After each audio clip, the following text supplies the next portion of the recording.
तो दोस्तों आज हो गया 23 नवंबर 2020। बिहार समेत देश दुनिया के बड़ी अवतार समाचार लेके आए सिर्फ आपके लिए। चलिए फटाफट खबर शुरू करते हैं। उससे पहले चैनल को अब तक सब्सक्राइब ना किया हो तो फटाफट चैनल को सब्सक्राइब कर दे, लाइक कर दे, शेयर कर दे, ताकि इसी तरह की खबर आप हर रोज देख सके। चलिए शुरू करते हैं आज की पहली बड़ी खबर।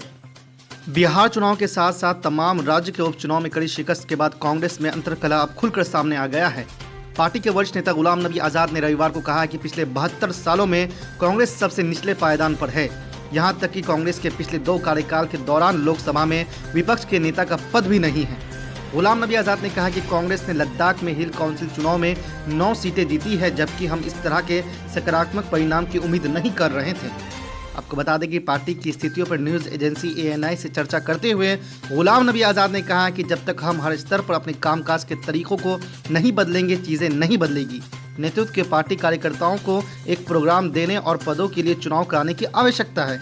इसके साथ ही उन्होंने आगे कहा है कि हमारे लोगों का ब्लॉक स्तर पर, जिला स्तर पर लोगों के साथ कनेक्शन टूट गया है। जब कोई पदाधिकारी हमारी पार्टी में बनता है तो वो लेटर पैड छाप देता है, विजिटिंग कार्ड बना देता है, वो समझता है बस मेरा काम खत्म हो गया है। आज की दूसरी बड़ी खबर। महाराष्ट्र में रोजाना कोरोना के हजारों नए मामले सामने आ रहे हैं। ऐसे में सवाल उठने लगे हैं कि क्या महाराष्ट्र में फिर से लॉकडाउन लागू होगा। इसे लेकर महाराष्ट्र के डिप्टी CM अजित पवार की प्रतिक्रिया सामने आई है। उन्होंने कहा है कि आने वाले 8 से 10 दिनों में राज्य में लॉकडाउन लागू करने को लेकर फैसला लिया जाएगा। मालूम हो कि कई राज्यों ने अपने कुछ शहरों में नाइट कर्फ्यू का ऐलान किया है। आपको बता दें कि पुणे में डिप्टी CM अजित पवार ने कहा है कि दिवाली के समय में बहुत ज़्यादा भीड़ थी, गणेश चतुर्थी के समय भी हालत वैसे ही थे। हम इस संबंधित में विभागों से बात कर रहे हैं। 8 से 10 दिनों के बाद स्थितियों का जायजा लेकर ये जांच की जाएगी। उसी के आधार पर लॉकडाउन लगाने को लेकर फैसला किया जाएगा। आज की तीसरी बड़ी खबर। समाजवादी पार्टी के संस्थापक मुलायम सिंह यादव ने कहा कि कार्यकर्ता वर्ष 2022 में होने वाले विधानसभा चुनाव के लिए जोश से काम कर रहे हैं। उन्होंने अपने जन्मदिन मनाने के लिए सभी का धन्यवाद दिया और आशीर्वाद दिया है। उन्होंने दीप पर्व की भी बधाई दी है और कहा कि पार्टी कार्यकर्ता संगठन की मजबूती के लिए काम कर रहे हैं। आपको बता दें कि अपने जन्मदिवस पर सपा मुख्यालय आए मुलायम सिंह के स्वागत में भारी भीड़ जुड़ी है। इसी के साथ आपको बता दें कि सपा अध्यक्ष अखिलेश यादव ने नेताजी को शॉल ओढ़ाकर आशीर्वाद दिया है। अखिलेश यादव ने कहा कि नेताजी ने संघर्ष, गांधी, लोहिया, अम्बेडकर के सिद्धांतों का रास्ता दिखाया है। उसी से समाज में तरक्की, खुशहाली आएगी। समाजवादी पार्टी उन्हीं के रास्ते पर चल रही है। हम सब उसके लिए कृत संकल्प है। उनका आशीर्वाद हमेशा बना रहे।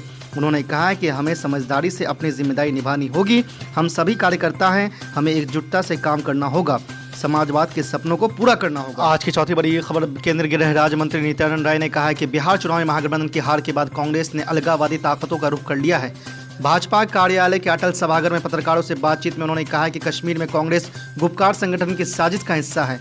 फारूक अब्दुल्ला, महबूबा मुफ्ती और चिदम्बरम सहित कांग्रेस के कई नेता धारा 370 और 35A की वापसी की बात कर रहे हैं।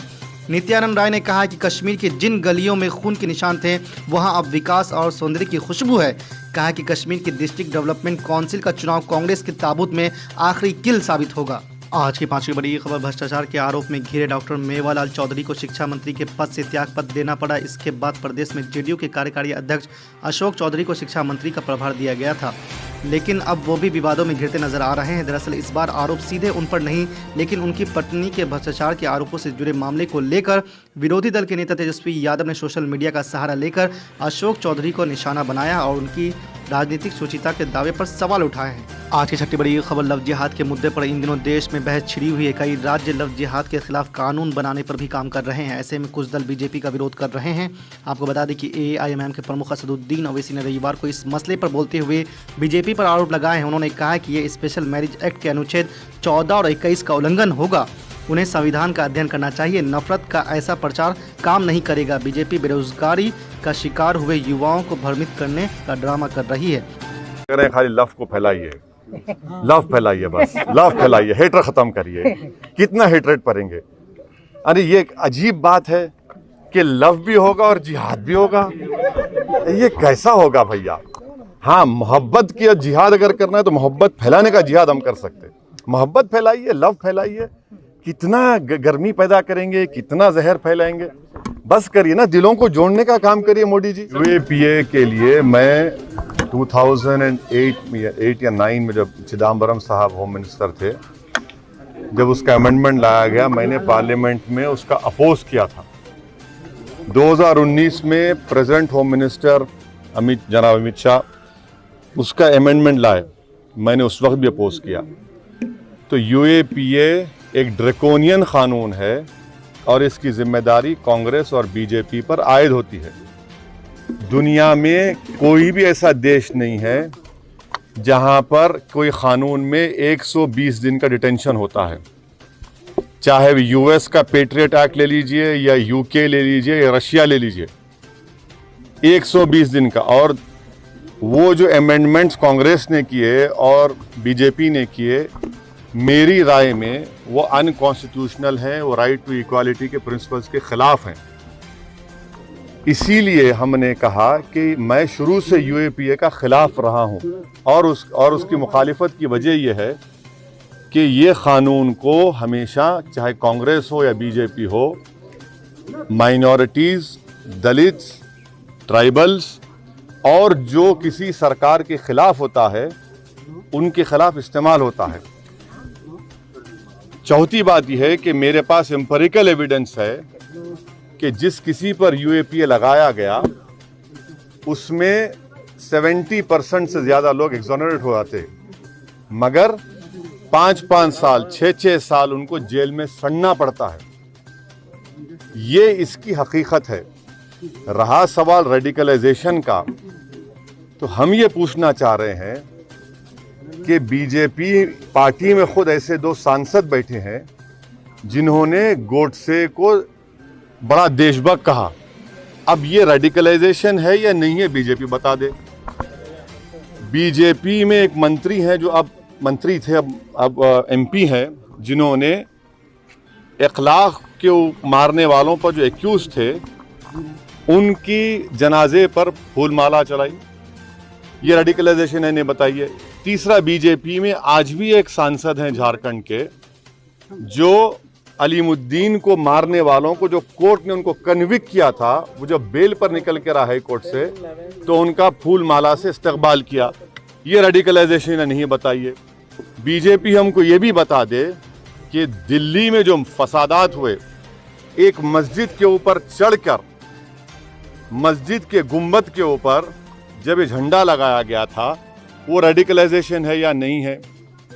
कोरोना को कह दिया गया कि तबलीगियों ने फैलाया, कोरोना को भी आपने इस्लाम से जोड़ दिया, तो ये क्या है, रेडिकलाइजेशन ही नहीं है। तो हर चीज में रेडिकलाइजेशन कहाँ पर हो रहा है, किस पर हो रहा है? तो गवर्नमेंट को बताना चाहिए कि डी रेडिकलाइजेशन अगर करने वाले हैं तो क्या वो सिर्फ एक मजहब के ऊपर करेंगे या सब पे करेंगे? सुनिए, हम ये पूछना चाह रहे हैं कि हिंदुत्व का डेफिनेशन बीजेपी बता दे। क्या वो सावरकर के डेफिनेशन को मानती है, नहीं मानती है? क्या वो गोलवालकर का जो डेफिनेशन है उसको मानते हैं, नहीं मानते हैं? हम इस पर आपको कई बार हमारा स्टेटमेंट हो चुका है। डी रेडिकलाइजेशन अगर करेंगे तो किसका करेंगे? जो जाकर कहते हैं कि आप अपनी दुकान में पटाखे मत बेचिए, जो महल्लों में अगर कोई तरकारी बेचने वाले आता है तो कहते हैं तू यहाँ पर मत आ, फ्रूट बेचने वाला तो बोलते तुम नहीं बेच सकते। किसका रेडिकलाइजेशन होना चाहिए? मैं आपको फिर से पार्टी के तरफ से ऑफिशियली ये कह रहा हूँ कि हम बंगाल के यूनिट के लोगों से मीटिंग होने वाली है, क्योंकि म्युनिसिपल इलेक्शन आ गया, थोड़ा देरी हो गई। उनसे बात करके ही, उनसे पूरा फीडबैक लेके, उनका ओपिनियन लेकर ही हम एक कंसिडर्ड डिसीजन पर अराइव करेंगे और आपको बताएंगे। तो ममता बनर्जी के साथ जा सकते हैं? पहले तो मुझे अपनी यूनिट से बात करना है इलेक्शन लड़ने के ताल्लुक से, और इलेक्शन लड़ने की जब बात होगी तो हम इलेक्शन लड़ेंगे। और यकीनन इसमें कोई दो राय नहीं होना चाहिए कि जब हम डिसीजन लेंगे तो इलेक्शन लड़ेंगे, उसके बाद बताएंगे आप। देखिए ये कॉन्स्टिट्यूशन में आर्टिकल 14 और 21 का ग्रॉस वायलेशन होगा। इनको संविधान पढ़ना चाहिए। आप इतना ज़्यादा हेट्रेड में आगे बढ़ जाते हैं, ज़रा संविधान पढ़ लीजिए। आर्टिकल 21 क्या है पढ़ लीजिए। स्पेशल मैरिज एक्ट का ख़त्म कर देंगे आप, उसको ख़त्म कर दीजिए। फिर आप ये बातें करना, इस तरह से सिर्फ हेट्रेड पैदा करना, ये नहीं चलेगा। कोरोना की मारामारी की वजह से भारत में करोड़ों लोगों की नौकरियां जा चुकी हैं। उनको नौकरियां दीजिए। आप नौकरियां नहीं दे सकते, जीडीपी 0 हो चुका है, अब उसके ताल्लुक से कुछ नहीं करते।